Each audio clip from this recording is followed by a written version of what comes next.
And now it's my privilege to enclose part 6. This part will give you an excellent understanding of the most wonderful piece of mechanism which has ever been created. A mechanism whereby you may create for yourself strength, health, success, prosperity, or any other condition which you desire. Necessities are demands, and demands create action, and actions bring about results. The process of evolution is constantly building our tomorrows out of our todays. Individual development, like universal development, must be gradual with an ever-increasing capacity and volume. The knowledge that if we infringe upon the rights of others, we become moral thorns and find ourselves entangled at every turn of the road, should be an indication that success is contingent upon the highest moral ideal, which is the greatest good to the greatest number. Aspiration, desire, and harmonious relations constantly and persistently maintained will accomplish results. The greatest hindrance is erroneous and fixed ideas. To be in tune with eternal truth, we must possess poise and harmony within. In order to receive intelligence, the receiver must be in tune with the transmitter. Thought is a product of mind, and mind is creative, but this does not mean that the universal law will change its modus operandi to suit us or our ideas, but it does mean that we can come into harmonious relationship with the universal, and when we have accomplished this, we may ask anything to which we are entitled, and the way will be made plain. The universal mind is so wonderful that it's difficult to understand its utilitarian powers and possibilities, and its unlimited producing effects. Now we found that this mind is not only all intelligence, but all substance. How, then, is it to be differentiated in form? How are we to secure the effect which we desire?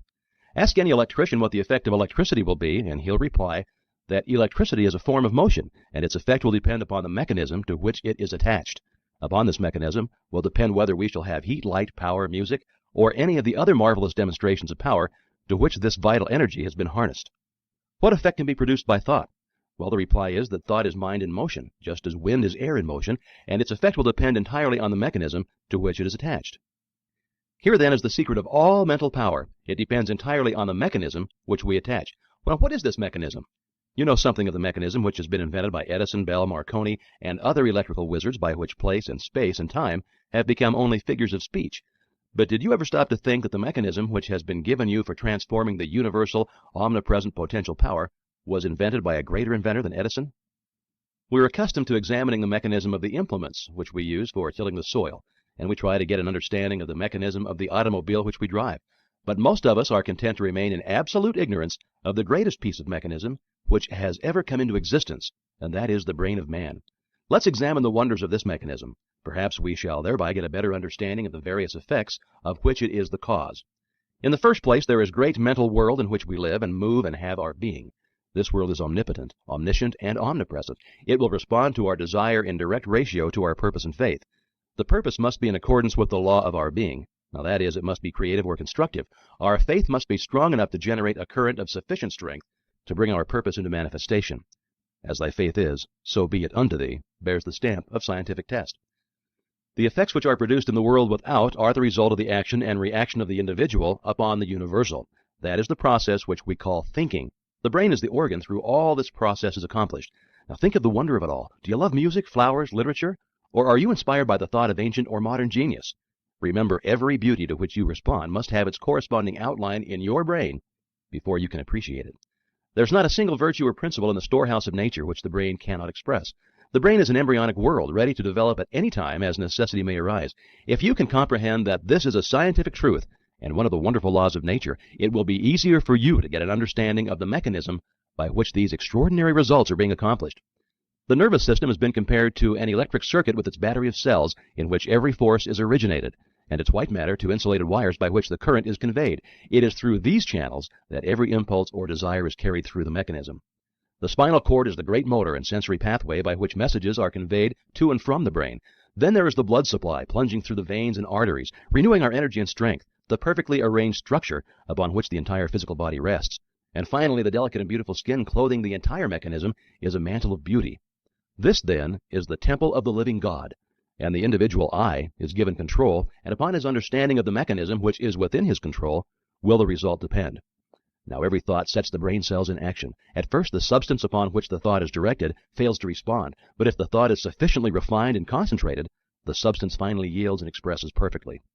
This influence of the mind can be exerted upon any part of the body, causing the elimination of any undesirable effect.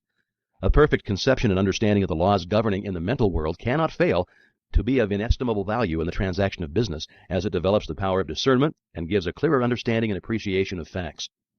The man who looks within instead of without cannot fail to make use of the mighty forces which will eventually determine his course in life, and so bring him into vibration with all that is best, strongest, and most desirable. Attention or concentration is probably the most essential in the development of mind culture. The possibilities of attention when properly directed are so startling that they would hardly appear credible to the uninitiated. The cultivation of attention is the distinguishing characteristic of every successful man or woman, and is the very highest personal accomplishment which can be acquired. The power of attention can be more readily understood by comparing it with a magnifying glass in which the rays of sunlight are focused. They possess no particular strength as long as the glass is moved about and the rays directed from one place to another. But let the glass be held perfectly still and let the rays be focused on one spot for any length of time, and the effect will become immediately apparent. So with the power of thought, let power be dissipated by scattering the thought from one object to another, and no result is apparent. But just focus this power through attention or concentration on any single purpose for any length of time, and nothing becomes impossible. Nothing becomes impossible. A very simple remedy for the very complex situation, some will say. All right, try it. You who have had no experience in concentrating the thought on a definite purpose or object, choose any single object and concentrate your attention on it for a definite purpose for even 10 minutes. You'll find you can't do it. The mind will wander a dozen times, and it's going to be necessary to bring it back to the original purpose, and each time the effect will have been lost. And at the end of the 10 minutes, nothing will have been gained because you've not been able to hold your thought processes steadily to the purpose. It is, however, through attention that you'll finally be able to overcome obstacles of any kind that appear in your path, onward and upward. And the only way to acquire this wonderful power is by practice. Practice makes perfect in this as in anything else. In order to cultivate the power of attention, bring a photograph with you to the same seat in the same room in the same position as heretofore. Examine it closely at least 10 minutes. Note the expression of the eyes, the form of the features, the clothing, the way the hair is arranged. In fact, note every detail shown on the photograph carefully. Now cover it and close your eyes and try to see it mentally. If you can see every detail perfectly and can form a good mental image of the photographed, you're to be congratulated. If not, try repeating the process until you can. This step is simply for the purpose of preparing the soil. Next week, we'll be ready to sow the seed. Great financiers are learning to withdraw from the multitude more and more, and they may have more time for planning, thinking, and generating the right mental moods. Successful businessmen are constantly demonstrating the fact that it pays to keep in touch with the thought of other successful businessmen. A single idea may be worth millions of dollars, and these ideas can only come to those who are receptive, who are prepared to receive them, and who are in successful frames of mind. Men are learning to place themselves in harmony with the universal mind. They are learning the unity of all things. They're learning the basic methods and principles of thinking, and this is changing conditions and multiplying results. They are finding that circumstances and environmental trends follow the trends of mental and spiritual progress. They always the spiritual first, then the transformation into the infinite and illimitable possibilities of achievement. As the individual is but the channel for the differentiation of the universal, these possibilities are necessarily inexhaustible. Thought is the process by which we may absorb the spirit of power and hold the result in our inner consciousness until it becomes a part of our ordinary consciousness. The method of accomplishing this result by the persistent practice of a few fundamental principles, as explained in this system, is the master key which unlocks the storehouse of universal truth. These two great sources of human suffering at present are bodily disease and mental anxiety.